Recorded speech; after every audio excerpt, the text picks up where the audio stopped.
Nanay ni Carlos Yulo hindi proud sa Olympic gold medal ng anak. Galit pa sa girlfriend nito. Pero bago ang lahat, kung ikaw ay bago sa aking channel, huwag kalimutan na mag-subscribe at i-click ang notification bell for more trending news. Kamakailan lamang ay nagdiwang ang maraming Pilipino matapos ang gymnast na si Carlos Yulo ay nanalo ng ginto para sa floor exercise sa Olympic Gymnastics.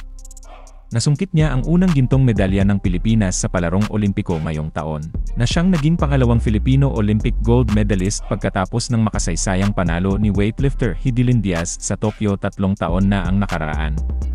So matapos masungkit ni Carlos ang gintong medalya sa Paris Olympics 2024 para sa floor exercises sa men's artistic gymnastics, ay naglabasan ang mga nakakaintrigang post ng netizen tungkol sa ina ng binata na si Angelica Poquez Yulo. Base sa mga nabasa naming chika sa SOCM, nagkaroon ng hindi pagkakaunawaan si Carlos ay ang kanyang ina nang madiskubre ng binata na nilustay umano ng kanyang pamilya ang naipon niyang pera mula sa pagiging atleta. Bukod pa rito, lantaran daw ang ginawang pagsuporta ni Angelica sa atleta ng Japan, at inetsapwera umano ang sariling anak. Una kasing nanalo ng gold medal ang Japanese gymnast na si Shinosuke Oka sa kategoryang men's all-around final, habang si Carlos ay nagtapos lamang sa 12th place. Ang caption ni Angelica sa ipinost niyang balita tungkol dito noong August 1, Japan pa din talaga, lakas, flex biceps, face with rolling eyes emojis. Marami ang nagulat sa post ng ina ni Olympic gold medalist. Pero asartalo ang nanay ni Carlos sa naging resback ng netizens nang manalo nga ang binata sa floor exercises sa men's artistic gymnastics. Talagang ipinamukha sa kanya ang naranasang karma dahil sa pamimenos niya sa anak. Tila mayroong hindi pagkakaintindihan ang dalawa, at ang isa sa mga dahilan ay ang girlfriend nito na si Chloe San Jose. Sa panayam, isiniwalat ni Angelica na ang pangunahing dahilan ng kanilang pagtatalo ay ang kasintahan ni Chloe. Ang naging mitsa, ever since, ay yung babae talaga, ani Angelica, na tinutukoy si Chloe.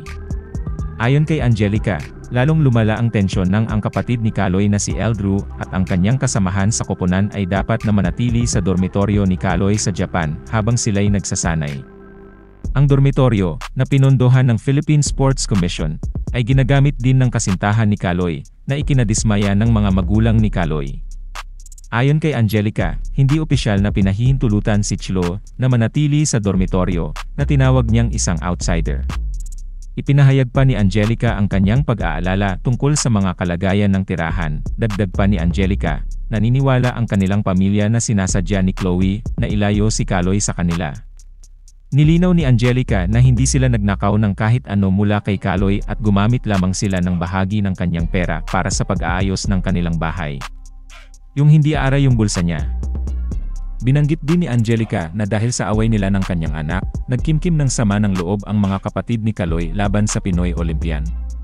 Samantala, ang kasintahan ni Carlos Yulo na si Chloe, ay nagpost kamakailan ng isang makabuluhang mensahe sa Facebook para sa ina ni Carlos. Sa kanyang post, tinawag niya ang ina ni Chloe bilang nanay mahal. Idinagdag na hahawakan niya ang kanyang kamay kapag sinabi niya ang kanyang piraso sa nakatatandang Yulo.